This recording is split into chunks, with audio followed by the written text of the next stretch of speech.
وانشق البحار. بسم الله الرحمن الرحيم. إن الحمد لله نحمده ونستعينه ونستغفره ونعوذ بالله من شرور أنفسنا ومن سيئات أعمالنا. من يهده الله فلا مضل له ومن يضلل فلا هادي له وأشهد أن لا إله إلا الله وحده لا شريك له وأشهد أن محمدا عبده ورسوله. أما بعد. Kita melanjutkan pembahasan tentang iman kepada Allah Ta'ala, dan telah kita jelaskan bahwa beriman kepada Allah tidak akan sah kecuali kita beriman kepada 4 perkara. Yang pertama, beriman tentang wujud Allah Ta'ala.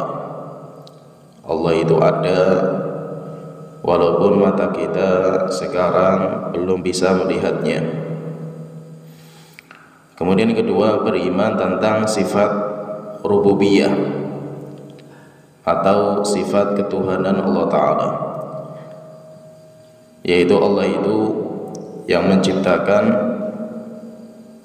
mengatur, dan menguasai semua makhluknya. Kemudian yang ketiga, beriman dengan sifat uluhiyah Allah Ta'ala, yaitu bahwasanya Allah itu adalah sesembahan satu-satunya yang berhak kita sembah. Tidak boleh kita palingkan satu dari bentuk ibadah kepada selain Allah Ta'ala. Dan uluhiyah itu, dan ini telah kita jelaskan tentang tauhid uluhiyah, mengisahkan Allah dalam beribadah itu merupakan pembeda antara para nabi dan rasul dengan kaum mereka. Seperti Nabi kita Muhammad SAW yang membedakan antara beliau dengan kafir Quraisy itu tentang masalah ibadah. Kalau masalah rububiyah, berkaitan dengan rububiyah itu sama. Sehingga orang-orang kafir Quraisy mereka juga meyakini bahwa Allah itu Tuhan mereka. Sampai Allah Ta'ala berfirman, "Qul," katakan wahai Rasulullah, coba tanyakan kepada mereka, "May yarzuqukum minas sama'i wal ardi?" Siapa yang memberikan rezeki kepada kalian dari langit dan bumi? "Amay yamliku sam'a wal absar?" Dan siapa yang menguasai pendengaran dan penglihatan? "Wa may yukhrijul hayya minal mayyit?" Siapa yang mampu menghidupkan orang mati dari yang hidup, orang yang hidup dari yang mati? "Wa yukhrijul mayyita minal hayy?" Dan mengeluarkan orang yang mati dari yang hidup. "Wa may yudabbirul amra?" Dan siapa yang mengatur semua urusan di alam semesta ini? Fasayaqulunallah. Niscaya orang-orang kafir Quraisy mereka mengatakan semuanya Allah. Sehingga menunjukkan bahwa di dalam masalah ketuhanan, bahwasanya Allah itu adalah Tuhan, tidak terjadi perbedaan antara Nabi Muhammad dan kafir Quraisy. Karena orang-orang kafir Quraisy mereka masih meyakini Allah itu Tuhan. Terus yang membedakan apa? Yang membedakan itu dalam masalah ibadah. Kalau Nabi Muhammad itu ibadah harus langsung kepada Allah Ta'ala. Sedangkan kafir Quraisy mereka ibadahnya lewat perantara. Mereka menyembah patung bukan karena mereka meyakini patung itu adalah Tuhan. Mereka pun sadar, yakin bahwasanya patung itu nggak bisa menciptakan dan menghidupkan. Yang bisa menciptakan dan menghidupkan itu Allah Ta'ala. Pertanyaan terus, kenapa mereka itu menyembah kepada patung? Mereka itu punya tujuan patung itu sebagai perantara untuk menyampaikan permintaan mereka kepada Allah Ta'ala. Sehingga mereka, orang-orang kafir Quraisy itu, ketika diingkari tentang peribadatan mereka kepada berhala, maka mereka mengatakan, mana buduhum, wahai Muhammad, tidaklah kami menyembah berhala ini illa liyuqarribuna ilallahi zulfa, kecuali tujuan kami supaya patung-patung ini mendekatkan diri kita kepada Allah Ta'ala. Lah, orang-orang seperti ini, orang yang meyakini Tuhan itu Allah, Allah yang menciptakan, menghidupkan, mengatur, memberikan rezeki dan yang lainnya, tetapi mereka untuk sampai kepada Allah lewat perantara. Perantaranya siapa? Orang-orang soleh yang meninggal dunia. Maka ini kesyirikan orang kafir Quraisy. Jadi fahami di sini, kesyirikan orang kafir Quraisy itu bukan masalah mereka itu meyakini ada Tuhan selain Allah Ta'ala, bukan. Orang kafir Quraisy mereka meyakini Tuhan itu hanya Allah yang memberikan rezeki, menciptakan, mematikan, menghidupkan, itu semuanya Allah Ta'ala. Syiriknya mereka itu bukan masalah ketuhanan, syiriknya mereka itu dalam masalah peribadatan. Sehingga kalimat tauhid yang merupakan kalimat pembeda antara iman dan kufur, antara Islam dan kafir, pembedanya. Sehingga ketika orang mengatakan asyhadu alla ilaha illallah, mengatakan kalimat tauhid ini, dia itu masuk Islam, dia keluar dari kekafiran. Kalimat tauhid itu bukan membahas masalah ketuhanan. Kalimat tauhid itu bukan membahas masalah ketuhanan. Kenapa? Kalau kalimat tauhid itu membahas ketuhanan, berarti orang kafir Quraisy itu mereka itu masih tauhid, mereka masih ahli tauhid. Tetapi kalimat tauhid itu la ilaha illallah bicara tentang ibadah, sesembahan. Sehingga kita katakan la ilaha illallah itu artinya tiada sesembahan yang berhak disembah kecuali hanya Allah Ta'ala, bukan tiada Tuhan. Nah, itu sering saya sebutkan di sini di majelis kita ini. Arti menerjemahkan kalimat la ilaha illallah dengan tiada Tuhan itu salah fatal. Itu salah fatal, dan fatal sekali salahnya, itu enggak main-main. Salahnya sangat fatal. Dan itu sering saya sebutkan, itu disengaja. Itu disengaja. Kenapa disengaja? Karena untuk melegalkan kesyirikan yang ada di masyarakat. Supaya kesyirikan yang di masyarakat itu legal, maka mereka harus memalingkan arti la ilaha illallah. Kenapa kok saya katakan itu disengaja? Karena ketika menerjemahkan surat An-Nas itu benar. Ya, jadi masalah itu. Yang menjadi masalah itu kenapa? Ketika menerjemahkan surat An-Nas itu benar. Disebutkan ada Rabbin Nas, Malikin Nas, Ilahin Nas. Ada Rabb, ada Ilah. Qul a'udzu birabbin nas, katakan wahai Muhammad, aku berlindung kepada Tuhannya manusia. Rabbin Nas artinya Tuhan, Malikin Nas rajanya manusia, Ilahin Nas sesembahan. Di surat An-Nas itu benar. Di surat An-Nas itu benar. Artinya Ilahin Nas itu artinya sesembahan.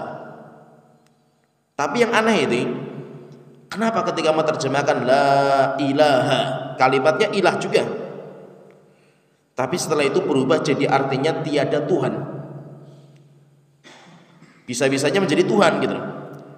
Padahal kita di surat An-Nas, surat Al-Fatihah juga itu Rabb itu artinya Tuhan gitu. Jadi yang artinya Tuhan itu Rabb dalam bahasa Arab. Ini tidak ada kalimat la Rabba illallah, enggak ada. Kecuali kalau kalimat la Rabba illallah, tiada Tuhan. Tapi ini kalimatnya bukan la Rabba. Kalimatnya itu la ilaha. Ilaha itu ibadah, sesembahan.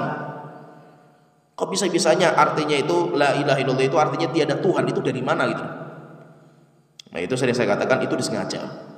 Itu disengaja. Kenapa? Karena anggapan beberapa orang di kita ini, saya ketika datang kuburan wali misalkan, atau saya datang ke pohon besar, atau saya datang ke petilasan orang soleh, saya di sana berdoa meminta kepada orang yang meninggal itu, dari orang soleh itu. saya sesajen menyembelih binatang untuk si penghuni kubur itu. Mereka itu pengen sampai ke tujuannya apa?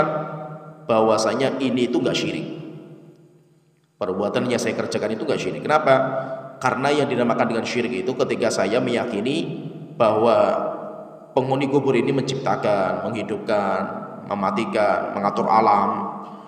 Kalau sampai saya meyakini seperti ini baru syirik. Berarti syirik itu maksudnya apa? Kalau kita meyakini ada Tuhan selain Allah Ta'ala. Tapi kalau kita itu meminta kepada si mayit, orang soleh itu, dengan keyakinan bahwasanya Tuhan itu Allah, yang memberikan rezeki Allah, yang memberikan karunia Allah. Cuma saya itu minta kepada orang soleh yang meninggal dunia, tujuannya supaya dia menyampaikan hajat kita kepada Allah Ta'ala. Tujuannya supaya orang yang soleh ini, kan dia dekat sama Allah Ta'ala, dia nanti akan datang kepada Allah Ta'ala laporan, memberikan syafaat kita nanti di hadapan Allah Ta'ala. Itu lebih cepat diterima doa kita daripada kita langsung minta sama Allah Ta'ala. Karena mereka pengen seperti itu, yaitu pengen melegalkan ini, maka la ilaha illallah harus dipalingkan artinya, harus. Sehingga setelah itu muncullah la ilaha illallah, itu artinya tiada Tuhan selain Allah. Dan itu saya katakan fatal. Ini sangat-sangat fatal, nggak main-main ini. Jadi intinya di sini kita pahami di sini tentang kita harus beriman kepada Allah. Yang ketiga itu harus beriman tentang uluhiyah, bahwasanya Allah itu satu-satunya zat yang wajib disembah. Sedangkan menyembah selain Allah Ta'ala maka hukumnya syirik. Dan itu pembeda antara Nabi Muhammad dan kafir Quraisy. Kemudian yang keempat, konsekuensi kita beriman kepada Allah Ta'ala, beriman kepada nama-nama Allah dan sifat-sifatnya. Nama-nama Allah dan sifat-sifatnya ini nanti kita bagi menjadi dua pertemuan. Pertemuan pertama ini kita masuk di pembahasan tentang Asmaul Husna. Jadi Allah itu punya dua. Yang pertama, Allah itu memiliki Asmaul Husna, nama-nama yang indah. Kemudian yang kedua, Allah itu memiliki Sifatul Ula, sifat-sifat yang tinggi. Jadi Allah itu punya nama-nama yang indah. Allah itu juga memiliki sifat-sifat yang tinggi. Jadi nanti ada dua pembahasan ini. Pembahasan yang pertama berkaitan masalah nama-nama Allah Ta'ala. Yang kedua nanti pembahasan tentang sifat-sifat Allah Ta'ala. Yang kita bahas di sini yaitu tentang pembahasan tentang Asmaul Husna. Tentang Asmaul Husna, Allah Ta'ala berfirman, dan namanya Asmaul Husna itu ada di Al-Quran, dinamakan dengan Asmaul Husna. Sebagaimana Allah Ta'ala berfirman di dalam surat Al-A'raf ayat 180, Allah Ta'ala berfirman, walillahil asmaul husna fad'uuhu biha. Sesungguhnya Allah memiliki nama-nama yang indah. Fad'uuhu biha, maka berdoalah kalian dengan nama-nama itu, yaitu panggillah Allah dengan nama-nama itu. Wa tarul ladzina yulhiduna fi asma'ihi sayujzauna ma kanu ya'malun. Dan wadharu, tinggalkan orang-orang yang, atau jauhilah orang-orang, dan hendaknya takut atau berikan peringatan kepada orang-orang yang menyimpang di dalam masalah nama-nama Allah yang indah ini. Yaitu apa? Bahwasanya mereka itu nanti akan diazab oleh Allah Ta'ala. Yaitu orang-orang yang nanti menyimpang dari nama-nama Allah Ta'ala, maka nanti mereka itu nanti akan diazab oleh Allah Ta'ala. Ada beberapa ayat memang yang menjelaskan tentang Asmaul Husna ini.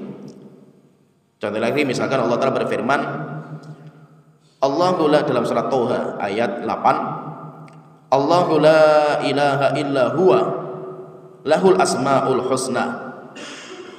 Allah yang tiada sesembahan yang berada sembah kecuali hanya Dia. Lahul asmaul husna, Allah memiliki nama-nama yang indah.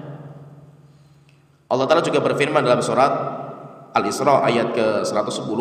Jadi ada banyak sekali ayat, beberapa ayat yang menyebutkan tentang Allah itu memiliki asmaul husna. Contoh lagi misalkan dalam surat Al-Isra ayat 110, qul Allah awidur rahman, katakan wahai Rasulullah, kalian meminta kepada Allah, memanggil dengan nama Allah, atau kalian memanggil dengan Ar-Rahman, ayyamma tad'u, mau nama Allah atau Rahman yang kalian panggil boleh. Falahul asmaul husna, karena Allah itu memiliki nama-nama yang indah. Wala tajhar bi sholatika wala tukhafid biha wabtaghi baina dzalika sabila, kalian jangan terlalu keras dalam doa kalian dan jangan terlalu lirih, tetapi cari jalan tengahnya, yaitu kita baca tetap dengan suara. Kalau kita berdoa kepada Allah Ta'ala, tetapi dengan suara yang didengar sama telinga kita saja. Itu cara kita berdoa yang terbaik. Jangan sampai kita itu ganggu orang lain dalam berdoa kepada Allah Ta'ala. Intinya kalau kita pahami di sini, intinya bahwa Allah itu memiliki Asmaul Husna, dinamakan dengan Asmaul Husna, nama-nama Allah yang indah. Pertanyaan, kenapa nama Allah itu dinamakan dengan Husna? Kenapa kok namanya Allah itu Asmaul Husna, itu nama-nama yang indah? Indah itu apa itu? Maka kata para ulama mengatakan indah itu dilihat dari dua. Indah itu dilihat dari dua. Indahnya nama Allah itu dilihat dari dua. Yang pertama, ghayatul kamal, yaitu karena nama itu di puncak kesempurnaan. Dan itu nanti fahamnya kita kalau bahasa Arab, kalau kita belajar bahasa akan faham. Jadi gini, nama itu nanti akan bertingkat-tingkat itu. Ada nama yang itu merupakan puncak keindahan. Jadi nama yang merupakan puncak keindahan. Contohnya misalkan gini, saya contohkan ya. Ada orang namanya Muhammad dan ada namanya Ahmad. Muhammad dan Ahmad itu beda enggak? Beda. Secara arti beda. Kalau Muhammad itu terpuji. Terpuji itu maksudnya apa? Dipuji, yaitu orang yang dipuji.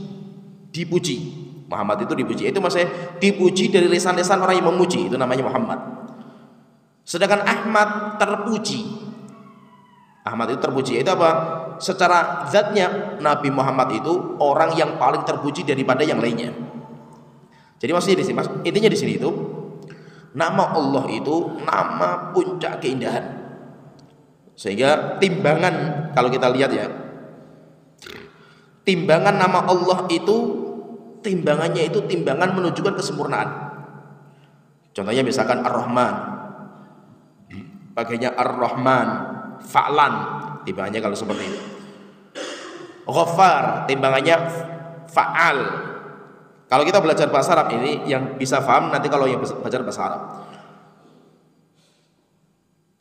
Kalau timbangannya itu pakai sifat musyabbah, istilahnya itu sifat musyabbah, ini yang belajar nahwu paham.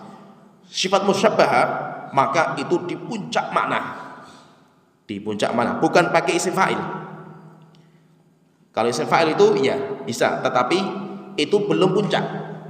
Itu kalau bahasa Arab seperti itu. Jadi kalau bahasa Arab itu seperti itu. Ada namanya isim fa'il. Isim fa'il itu contohnya misalkan ini. Ana ghafir. Ghafir itu pengampun, karena pakainya fa'il ghafir timbangannya itu. Beda lagi dengan ghaffar. Ghaffar itu menunjukkan akan seringnya. Jadi maksudnya di sini intinya nama-nama Allah itu indah karena timbangannya itu bagus-bagus gitu. Jadi puncak keindahan, puncak kesempurnaan. Itu yang pertama. Kenapa nama Allah itu dinamakan dengan husna? Kemudian yang kedua, dan ini yang paling penting, yang kedua ini yang paling penting. Kenapa nama Allah itu dinamakan dengan husna? Karena setiap nama itu mengandung sifat. Setiap nama Allah itu mengandung sifat yang dikandung di dalamnya. Beda dengan kita. Kalau kita itu nama itu hanya sekedar mimbabid doa. Ada orang dia namanya Ahmad, terpuji, yang paling terpuji namanya Ahmad itu. Apakah orang itu pasti terpuji? Sifatnya itu belum tentu. Terkadang dia namanya Ahmad tapi karakternya rusak. Ada orang namanya Soleh. Soleh itu kan orang yang baik. Tetapi apa? Rupanya perbuatan dia itu toleh. Toleh itu banyak kerusakan perbuatan dia itu. Berarti menunjukkan apa? Nama manusia itu doa. Paham ya? Jadi nama kita itu cuma sekedar doa. Sehingga kenapa orang itu disunahkan untuk memberikan nama anak dengan nama yang baik, yang memiliki arti yang baik. Kenapa? Karena itu mimbabi doa. Itu mimbabi doa. Maka itu Rasulullah ketika mendengar nama, tanya sama orang itu, siapa nama kamu? Kalau namanya jelek, maka Rasulullah biasanya merubah. Karena orang Arab itu, mereka itu terkadang memberikan nama anak mereka itu dengan nama-nama yang jelek. Ada orang namanya Kilab. Kilab itu anjing. Ada orang namanya Harb, seperti Abu Sufyan bin Harb. Harb itu artinya perang. Ada juga namanya Murrah. Mur itu pahit. Ada namanya Mus'ab. Mus'ab itu orang yang susah. Dan yang lainnya lah itu. Orang namanya Hazin. Hazin itu apa? Orang yang sedih. Sehingga Rasulullah ketika mendengar nama-nama yang seperti ini, Rasulullah biasanya ganti. Ada orang namanya Hazin, diganti sama Rasulullah. Oh, nama kamu Sahal, nama kamu mudah. Yaitu maksudnya apa? Nama itu doa. Nama itu doa. Itu sampai kata para ulama, kata Imam Ibnu Hajar itu, Rasulullah itu punya paman 4 yang mendapatkan zaman kenabian Rasulullah. Pamannya Rasulullah itu banyak, 9. Rasulullah itu punya paman dari bapak, maksudnya paman dari bapak namanya Am. Am itu saudaranya bapak. Kalau saudaranya ibu namanya Khol. Nah, walaupun di bahasa Indonesia itu semuanya dinamakan paman, itu keliru sebenarnya itu. Penamaan paman itu keliru kalau di Indonesia, makanya nggak bisa kita belajar warisan itu dengan bahasa Indonesia, nggak bisa, susah. Kenapa? Karena saudaranya bapak dan ibu namanya sama, dinamakan dengan paman. Saudarinya bapak dan ibu sama, namanya bibi. Ya, bibi, paman itu ada 2 sebenarnya itu. Paman dari keluarga bapak, paman dari keluarganya ibu, itu beda. Kalau di bahasa Arab itu, paman dari keluarganya bapak itu namanya am. Kalau paman dari keluarganya ibu namanya khol. Beda. Lah yang mendapatkan warisan itu yang mana? Yang mendapatkan warisan itu yang am. Khol terputus, tidak bisa mendapatkan warisan. Kalau saya meninggal dunia, saya punya paman yang masih hidup, maka paman dari ibu nggak mendapatkan sama sekali. Tetapi kalau paman dari bapak mendapatkan. Sehingga namanya beda lah. Nabi Muhammad itu beliau memiliki 4 paman. Paman itu namanya Am. Saudaranya bapak beliau, saudaranya Abdullah. 4 orang mendapatkan zaman kenabian, sisanya meninggal dunia semua sebelum Nabi Muhammad menjadi nabi. Kata Imam Ibnu Hajar belum mengatakan, jadi 4 ini terbagi menjadi 2. Terbagi menjadi 2. Ada yang beriman, ada yang kafir. Yang beriman 2, yang kafir 2. Ya, paham ya? Berarti pamannya Rasulullah yang beriman 2 orang. Dan pamannya Rasulullah yang kafir 2 orang juga. Kenapa kok 2 orang ini kafir? Kata para ulama mengatakan disebabkan karena jeleknya nama mereka berdua. Namanya itu jelek. Sampai akhirnya ya karakternya seperti itu. Jadi kalau pamannya Rasulullah yang masuk Islam itu Hamzah. Hamzah itu masuk Islam di awal-awal, masuk Islam sebelum Umar. Setelah itu yang kedua Abbas. Yang kedua Abbas masuk Islamnya di akhir-akhir. Masuk Islam tapi Abbas itu di akhir-akhir. Ketika Abbas itu masuk Islam kan sudah terakhir itu, sudah mau ditaklukkan kota Mekah. Nanti ketika Nabi Muhammad meninggal dunia itu Abbas itu masih hidup sampai zaman Abu Bakar, sampai zaman Umar. Sampai nanti di zaman Umar itu terjadi paceklik panjang zaman Umar itu. Maka Umar itu mengumpulkan manusia untuk sholat istisqa. Kemudian setelah itu dia berdoa, Tuhanku, dulu ketika kami terjadi paceklik sama Rasulullah, kita minta kepada Engkau Tuhanku dengan perantara Nabi Muhammad. Kita bertawasul dengan Rasulullah SAW dan Engkau kabulkan permintaan kita. Karena Engkau sudah meninggal dunia, wahai Tuhanku, karena Nabi kita sudah meninggal dunia, maka kami sekarang bertawasul dengan pamannya Nabi Engkau, wahai Tuhanku. Pamannya Nabi Engkau itu siapa itu? Abbas. Abbas kan, Abbas masih hidup. Jadi hidupnya sampai zamannya Umar nanti itu. Setelah itu nanti dikabulkan sama Allah Ta'ala istisqa'nya mereka. Jadi kalau yang masuk Islam itu Hamzah sama Abbas. Sedangkan yang kafir itu dua, namanya Abu Lahab dan Abu Thalib. Abu Lahab dan Abu Thalib. Abu Lahab sama Abu Thalib itu bukan nama asli. Nama aslinya itu Abdul Uzza dan Abdul Manaf. Abdul Uzza dan Abdul Manaf. Uzza dan Manaf itu adalah berhala. Afara'aitumul Lata wal Uzza kan, Uzza itu berhala. Manaf itu juga berhala.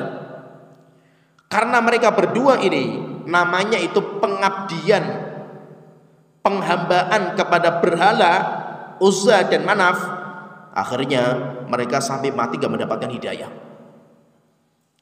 Coba ngerinya nama, makanya itu nama gak main-main. Nama itu tidak main-main. Harus kita itu memberikan nama anak kita itu nama yang ada artinya. Bukan karena sekedar kerennya saja itu, karena orang desa sukanya seperti itu. Yang penting keren, ngetren kan gitu. Kalau ditanya apa artinya itu, ya nggak ada artinya, tapi ngetren kan gitu. Bukan karena ngetrennya itu, tapi artinya apa gitu. Kenapa? Karena nama itu akan berpengaruh. Nama itu akan berpengaruh. Makanya itu kalau di bahasa orang Arab itu nggak peduli ini nama sudah banyak orang atau nggak peduli mereka itu. Kenapa? Yang penting baik. Terkadang indahnya orang Arab itu, anehnya orang Arab itu, terkadang ada orang nama dia bapak kakeknya sama, Muhammad bin Muhammad bin Muhammad. Namanya dia Muhammad, bapaknya Muhammad, kakeknya Muhammad. Bahkan ada orang Arab itu dia punya 3 anak, semuanya dinamakan Muhammad semua. Sehingga ada Muhammad besar, Muhammad tengah, Muhammad kecil gitu. Saking apa? Saking mereka itu gak peduli dengan nama. Yang penting apa? Maksudnya itu ini nama sudah dipakai atau belum gitu. Kalau orang Indonesia kan gak itu. Namanya Muhammad, oh Muhammad sudah sering. Namanya siapa? Nama yang aneh, gak pernah di muka bumi ada orang namanya itu gitu. Sehingga mau cari nama-nama yang aneh kan gitu. Sehingga terkadang namanya itu gak genah orang Indonesia itu. Sampai terkadang itu namanya apa? Seringnya itu singkatan. Nama bapak, nama ibu disingkat jadi nama. Ya jadi masalah. Kalau ditanya artinya apa itu? Ya nggak tahu juga sih artinya apa itu. Apalagi kalau sudah terkenal gitu. Ada orang terkenal, film lah, pemain bola lah, inilah itu. Bos berlomba-lomba orang itu kasih nama itu. Kalau ditanya artinya apa itu? Artinya apa itu? Nggak tahu juga artinya kan itu. Sehingga apa? Sehingga memberikan nama itu hati-hati. Memberikan nama itu hati-hati. Kenapa? Nama itu doa. Jadi gini, kalau namanya kita, orang itu punya nama itu cuma sekedar doa. Nama itu hanya sekedar doa. Sedangkan namanya Allah beda. Allah memiliki nama karena Allah memiliki sifat. Sehingga kalau namanya Allah itu Ar-Rahman Ar-Rahim, kenapa? Karena Allah itu memiliki sifat rahmat yang sempurna. Allah namanya Al-Ghaffar, Maha Pengampun. Kenapa? Karena Allah punya sifat maghfirah, pengampunan. Allahumma innaka afuwun tuhibbul afwa. Tuhanku, engkau itu maha pemaaf. Tuhibbul afwa, engkau sangat suka pemaafan. Nah, ini sifat ini. Fa'fu anna, maka tolong ampuni kami wahai Tuhanku. Jadi sebagian ulama mengatakan, kenapa nama Allah itu dinamakan dengan husna? Namanya itu husna, namanya Asmaul Husna. Karena setiap nama Allah itu mengandung sifat. Setiap nama Allah itu mengandung sifat. Maka itu ketika nama Allah itu mengandung sifat, maka kalau bisa itu kita itu berdoa dengan nama sesuai dengan hajat kita. Sehingga kan Allah Ta'ala mengatakan dalam surat Al-A'raf, walillahil asmaul husna. Allah itu memiliki nama-nama yang indah. Fad'uuhu biha. Berdoalah kalian kepada Allah dengan nama-nama itu. Maksudnya gini, kita itu sekarang mau minta apa Anda itu? Saya mau minta rizki. Cari nama Allah yang berkaitan dengan rizki. Razzaq. Innahu huwa razzaq dzul quwwatil matin. Allah itu zat Ar-Razzaq, sang pemberi rizki. Sehingga kita mengatakan, ya Allah, antar Razzaq. Engkau adalah zat sang pembawa pemberi rizki itu. Farzuqni, maka tolong berikan rezeki kepada kami. Kita mau minta pengampunan, misalkan Allahumma ya Allah Al-Ghaffar ighfirli, wahai Tuhanku, engkau itu adalah zat pengampun, maka tolong ampuni dosa-dosa saya. Jadi kalau kita itu mau berdoa, cari nama-nama yang berkaitan dengan itu. Kita berdoa dengan nama-nama Allah atau sifat-sifat Allah, itu nanti bab namanya tawasul yang disyariatkan. Kita berdoa kepada Allah Ta'ala dengan perantara nama-nama dan sifat-sifat Allah Ta'ala, dan itu sangat dianjurkan. Kenapa? Karena diperintahkan kita itu untuk berdoa kepada Allah Ta'ala dengan nama-nama itu. Sehingga apa? Jangan cuma sekedar kita itu pakai semua nama Allah Ta'ala, tidak. Tapi cari nama yang berkaitan dengan apa yang kita inginkan. Kita mau minta apa sekarang kepada Allah Ta'ala, itu yang kita doakan. Jadi intinya di sini, Allah Ta'ala itu memiliki nama-nama yang indah, dinamakan dengan Asmaul Husna. Kenapa nama Allah itu indah? Karena semua nama Allah itu mengandung sifat. Beda dengan nama kita. Kalau nama kita itu, kita nama kosong. Orang punya nama tapi itu nggak ada sifatnya, sehingga dia itu nama itu mimbabi doa, hanya cuma sekedar doa harapan supaya dengan nama itu orang itu nanti punya sifat seperti itu. Apakah dia itu mendapatkan nama itu karena punya sifat seperti itu? Tidak. Istilahnya gini lah, gelar. Ada orang dia punya gelar S1. Kenapa? Karena dia sudah menempuh pendidikan S1 kan itu, akhirnya berhak mendapatkan gelar. Allah memiliki nama. Kenapa? Karena Allah memiliki sifat kita. Allah itu memiliki sifat-sifat yang indah. Maka semua nama Allah itu bukan hanya sekedar nama kosong seperti kita yang cuma nama kosong nggak ada sifatnya. Kalau Allah ada. Dan berkaitan dengan nama-nama Allah Ta'ala, ada sebuah perintah dari Rasulullah SAW.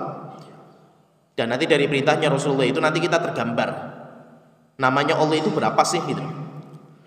Rasulullah SAW mengatakan dalam sebuah hadis yang sahih, Inna lillahi tis'atan wa tis'ina isman. Allah itu memiliki 99 nama. Allah itu memiliki 99 nama. Man ahsaha dakhalal jannah. Rasulullah mengatakan siapa yang mengihsa nama-nama itu, maka dia berhak masuk surga. Nah, saya sebutkan lagi, Allah itu memiliki 99 nama. Siapa yang mengihsa nama itu, menghitung, menghafal, maka dia nanti akan masuk surga. Sehingga nanti terkenal sekali di kita 99 Asmaul Husna. Jadi Asmaul Husna itu ada jumlahnya itu 99 dari hadis yang sahih ini. Dan hadisnya sahih. Sehingga apa? Nama 99 itu jadi penting ini. Nama 99 itu jadi penting. Kenapa? Karena ada keutamaan besar bagi orang yang bisa mengesoknya. Lah mengesok itu apa? Kata para ulama, kata Imam Nawawi, beliau mengatakan esok, yaitu yang berkaitan dengan esok itu ada 4 kriteria. Sehingga bisa dinamakan dengan ihsa. Man ahsaha dakhalal jannah. Ahsaha itu ibaratnya itu kayak menghitung. Siapa yang menghitung nama-nama itu? Pertanyaan, menghitung itu maksudnya apa? Maka kita katakan menghitung itu 1 dari 4. Menghitung itu 4. Yaitu harus kita jalankan 4 perkara. Yang pertama, kita menghitung dan menghafalnya. 99 dihafal. Yang kedua, kita mengetahui tentang artinya. Artinya itu apa? Kemudian ketiga, jadi kita hafal. Kemudian kedua, kita faham artinya. Artinya itu apa sih? Yang ketiga, kita amalkan konsekuensinya. Konsekuensinya itu paling berat. Berat sekali konsekuensinya, nggak mudah. Kemudian yang keempat, kita gunakan dalam doa kita. Siapa yang dia mengamalkan 4 ini, maka dia yang dinamakan dengan man ahsaha dakhalal jannah. Siapa yang mengihsa nama-nama Allah, maka dia pasti masuk surga. Yaitu apa? Menghafal. Setelah itu mengetahui artinya, mengamalkan konsekuensinya. Kemudian yang keempat, menggunakan nama-nama itu untuk berdoa. Yang paling susah itu dari 4 ini, yang paling susah itu yang ketiga. Yang paling susah itu apa? Mengamalkan konsekuensi dari nama itu. Contohnya gini, Kalau kita mendapatkan nama Allah, namanya itu Ar-Rahman Ar-Rahim, kita sudah tahu dan kita hafal. Nama itu hafal lah kita ini. Kita bukan berarti itu nama asing. Kita semuanya tahu dan hafal nama Ar-Rahman Ar-Rahim. Berarti yang pertama kita sudah dapat. Kita menghafalnya. Yang kedua, tinggal kita pelajari maksudnya apa. Makna dari Ar-Rahman Ar-Rahim itu apa? Oh, Ar-Rahman Ar-Rahim itu zat yang memiliki rahmat. Karena Ar-Rahman Ar-Rahim itu diambil dari kalimat rahimah. Rahimah itu artinya rahmat. Berarti Ar-Rahman Ar-Rahim itu sama-sama zat yang memiliki rahmat. Konsekuensinya apa? Kita amalkan konsekuensinya. Berarti kita harus husnudzon kepada Allah Ta'ala. Allah itu rahmatnya tinggi, Allah itu maha pemurah, Allah itu maha sayang kepada kita, sayang kepada hambanya. Sehingga apa? Sehingga dari situ akhirnya kita itu memiliki kaitan kepada Allah dari nama itu. Contoh lagi misalkan ya, kalau kita memahami nama Allah namanya Ar-Razzaq. Ar-Razzaq itu sang pemberi rizki. Allah memiliki nama Ar-Razzaq. Insya Allah kita hafal lah nama itu. Setelah itu kita fahami artinya apa sih? Artinya berarti Allah itu memiliki rezeki yang luas. Terus apa yang kita amalkan? Maka jangan khawatir masalah rezeki. Kenapa kita khawatir masalah rezeki? Allah itu kaya raya kan itu. Sehingga bergantunglah kita itu hanya kepada Allah, karena Allah itu maha kaya raya Allah itu. Kemudian yang keempat, kita jalankan, kita amalkan dalam doa kita. Kalau kita itu minta rezeki, pakai nama Ar-Razzaq. Jadi kalau kita mengamalkan 4 ini, maka kita itu termasuk orang yang man ahsaha dakhalal jannah. Siapa yang mengihsa nama-nama Allah ini, maka dia itu pasti masuk surga.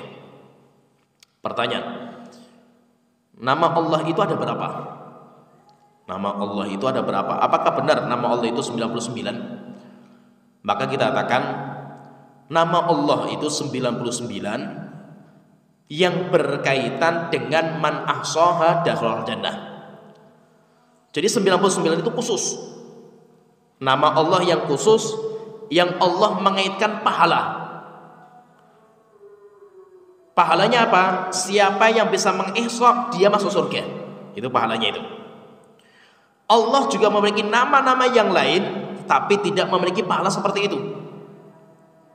Bisa dipahami ya. Jadi jumlahnya nama Allah itu berapa? Kan 99 sama Rasulullah. Iya, 99 itu khusus. Khusus siapa yang bisa mengihsa nama-nama itu, maka dia itu akan masuk surga. Apakah Allah itu punya nama yang lain? Ada, tetapi tidak khusus, yaitu tidak ada pahala. Siapa yang mengihsa, dia itu akan masuk surga. Contohnya gini, saya bawa uang 10.000 yang saya siapkan untuk sedekah. Maksudnya apa? Apakah saya itu gak punya uang yang lain? Ada, tetapi gak saya siapkan untuk sedekah gitu. Saya siapkan untuk makan gitu. Sehingga maksudnya apa? Saya punya uang 10.000, saya siapkan untuk sedekah. Maksudnya apa? Uang yang saya siapkan untuk sedekah, yang saya sedekahkan itu 10.000. Bukan berarti saya itu punya uang cuma 10.000, bukan. Saya punya uang banyak, tetapi 10.000 saya siapkan untuk sedekah. Demikian juga seperti apa? Allah itu punya 99 nama, siapa yang mengesoknya masuk surga. Yaitu apa? Nama itu berkaitan dengan esoknya, khusus. Bukan maksudnya itu semua nama Allah itu jumlahnya 99, bukan. Berarti kalau ditanya berarti nama Allah itu berapa? Nama Allah tidak terhingga. Nama Allah itu tidak terhingga. Sedangkan 99 itu nama Allah yang khusus, yang berkaitan dengan siapa yang mengesok nama-nama itu. Seperti yang tadi kita sebutkan, ada 4 konsekuensinya, maka dia itu nanti akan masuk surga. Berapa jumlah nama Allah Ta'ala? Maka kita mendapatkan sebuah hadis Rasulullah SAW menyebutkan bahwa jumlah nama Allah itu 99. Siapa yang mengihsa nama itu, maka dia akan masuk surga. Maksudnya di sini 99 nama itu khusus, yaitu khusus bagi siapa yang dia itu bisa mengihsa, maka diberikan jaminan pahala surga oleh Allah Ta'ala.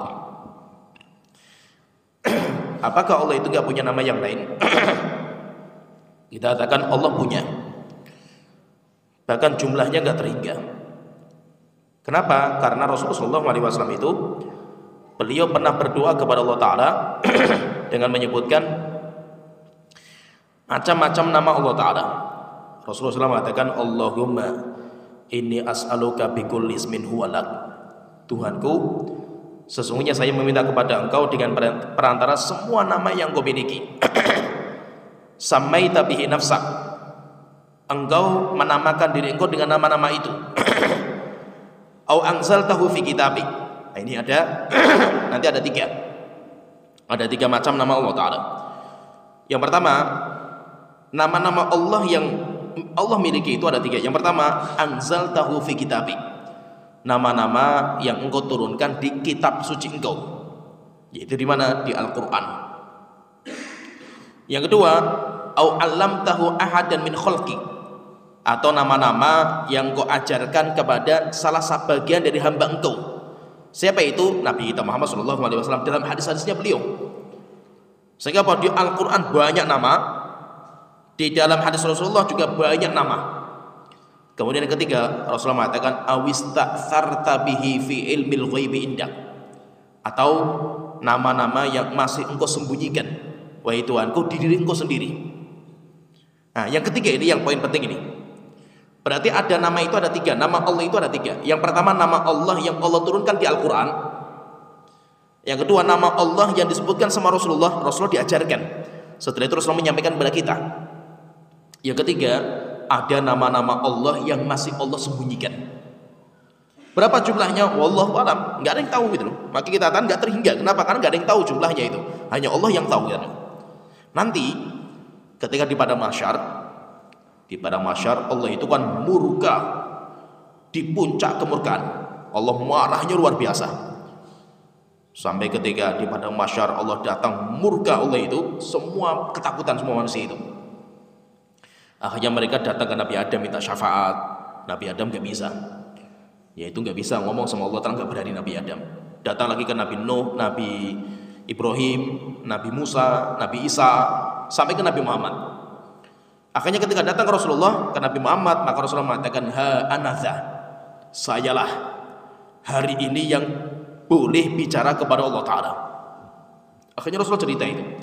Akhirnya saya datang kepada Allah Ta'ala. Kemudian saya sujud.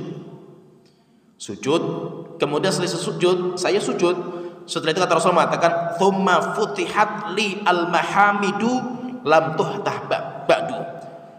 Allah bukakan kepada saya puji-pujian kepada Allah yang belum dibukakan kepada seorang pun sebelum ini.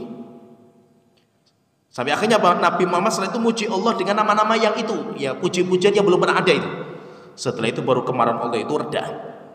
Kemarahan Allah itu bisa reda. Setelah itu Allah Ta'ala mengatakan, Nabi Muhammad, irfa' ra'sak, angkat kepala engkau. Wasal tu'toh, minta kamu akan diberikan. Wasfa'tu syafa', berikan syafaat kepada siapa yang kau kehendaki, engkau akan diizinkan. Akhirnya setelah itu Nabi Muhammad minta perjalanan berikutnya dilanjutkan, yaitu setelah padang mahsyar kemudian dihisab. Maka setelah itu Nabi Muhammad dipuji oleh semua yang di padang mahsyar. Allah, malaikat, manusia, jin, binatang, semuanya memuji Rasulullah SAW. Kenapa? Karena makomnya ini. Sehingga Nabi Muhammad bisa berbicara sama Allah Ta'ala. Nabi Muhammad bisa menghilangkan kemurkaan Allah. Itu yang dinamakan dengan makom mahmudah. Jadi kalau kita sering baca dalam doa selesai adzan itu kan, Allahumma rabba hadhihi da'wati tamah wa sholatil qa'imah ati Muhammadil wasilata wal fadilah wa ba'athu maqama mahmudal lati wa'adah. Maqama mahmudah itu apa? Nah, ini kejadian ini. Di mana Pak Rasulullah itu nanti dibukakan puji-pujian kepada Allah yang belum pernah ada sebelumnya. Apa itu pujian itu? Banyak para ulama yang mengatakan bahwa itu adalah nama-nama yang belum pernah ada di Al-Quran dan hadis, yang masih disembunyikan sama Allah Ta'ala, nanti akan dibukakan untuk Nabi Muhammad SAW. Berarti menunjukkan apa? Kalau dari sini pembahasan ini kita pahami berarti nama Allah itu banyak sekali, nggak terhingga. Tapi ada nama yang khusus.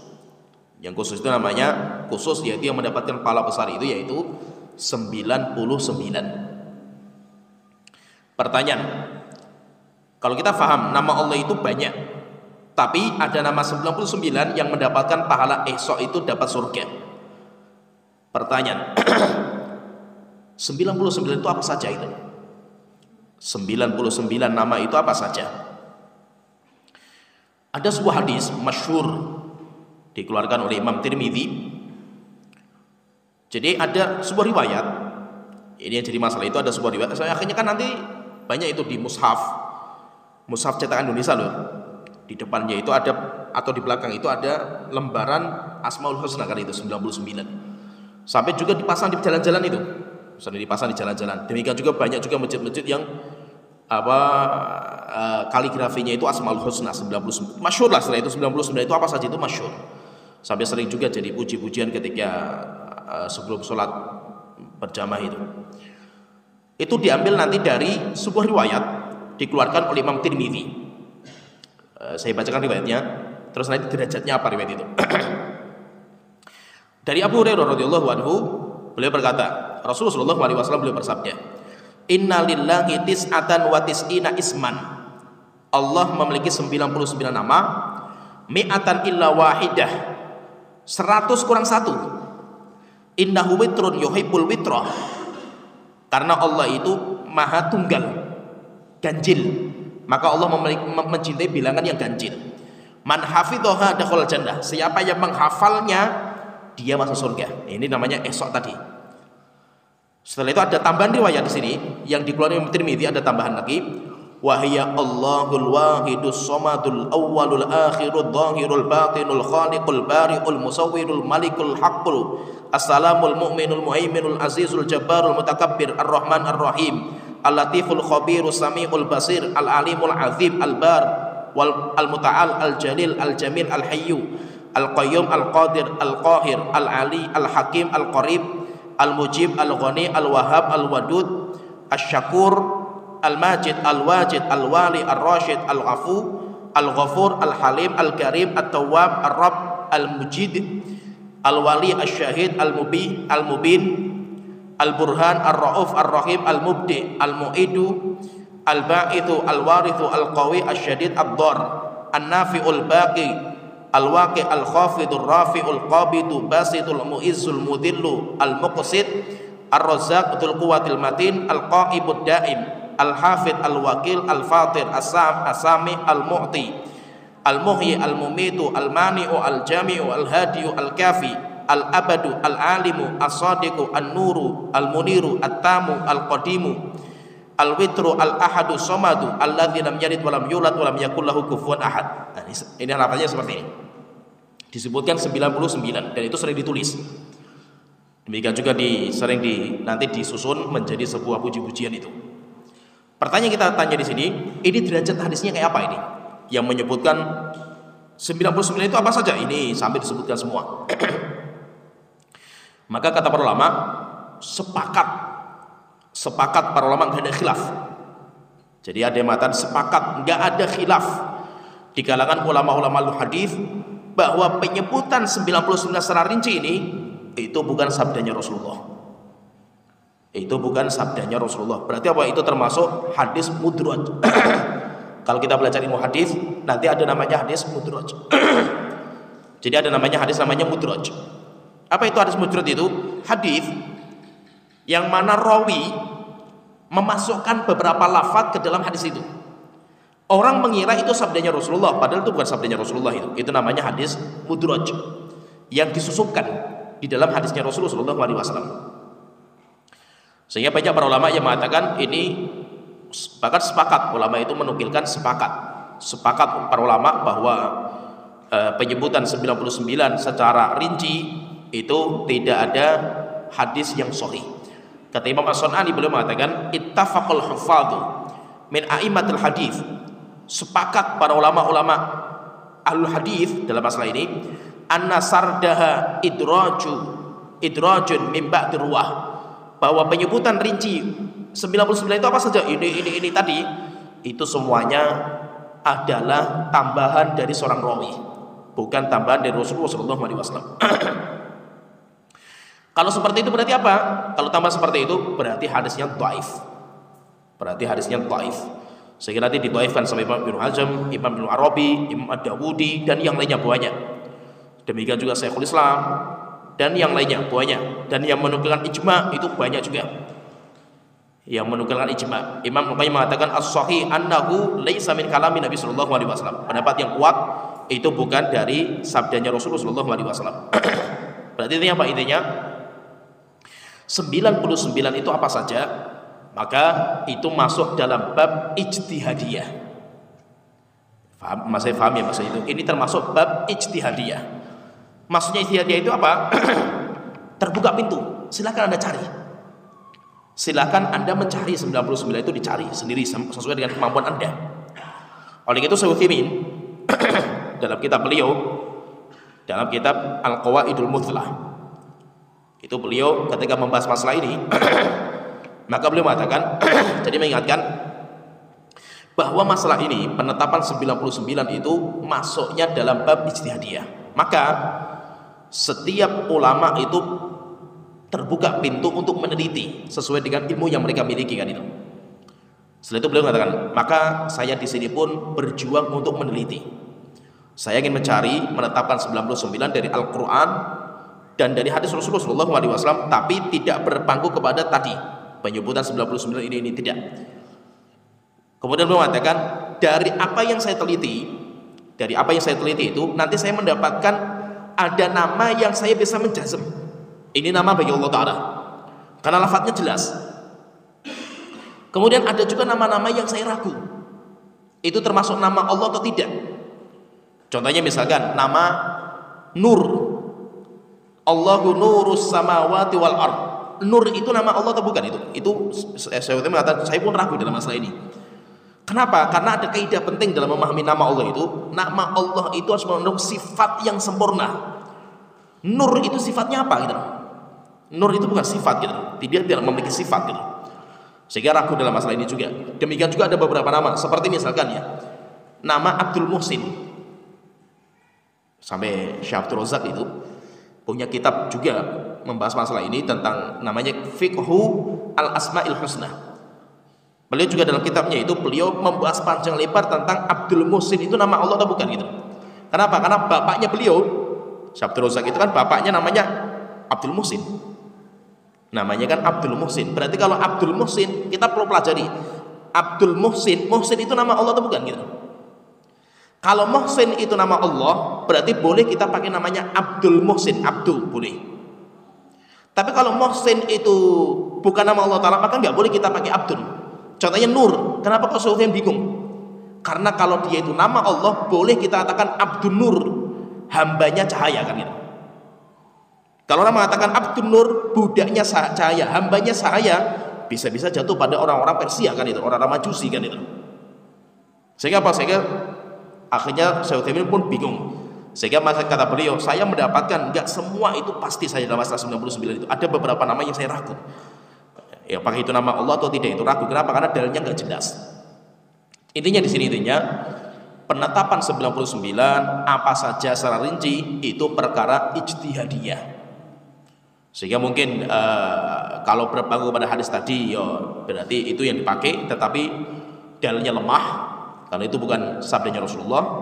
Kalau ulama itu menggali sendiri tentang 99 dari Al-Quran dan hadis, maka mereka pun berbeda-beda pendapat juga. Ada yang mengatakan ini nama, ada yang mengatakan enggak, ini bukan nama gitu.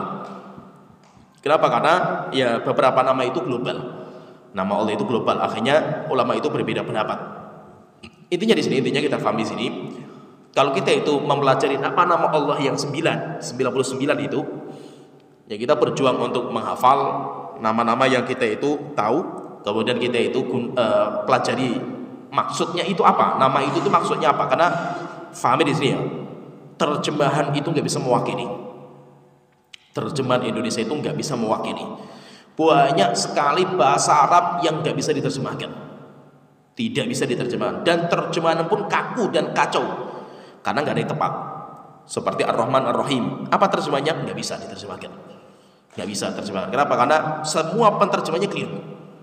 Ar-Rahman Ar-Rahim selain diterjemahkan yang Maha Pengasih lagi Maha Penyayang, keliru. Nggak, bukan. Ar-Rahman itu bukan pengasih.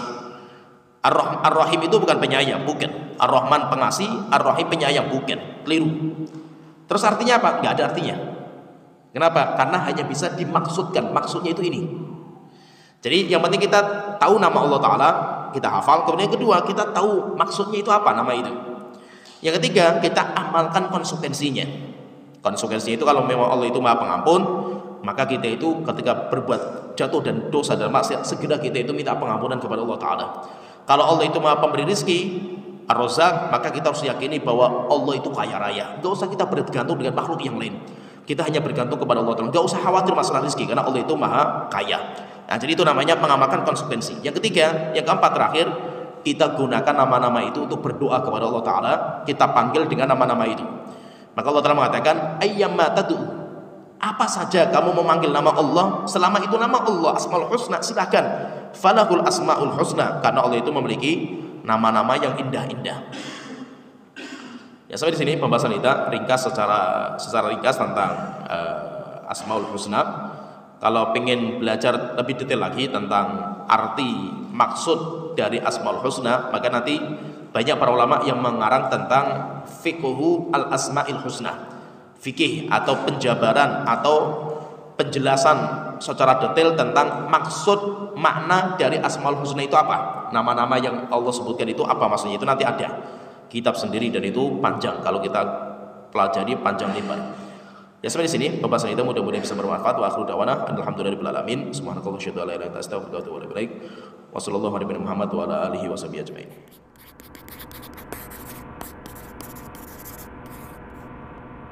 Donasi dakwah multimedia Nida'us Salam. Berikan donasi terbaik Anda untuk dakwah dan pendidikan Islam.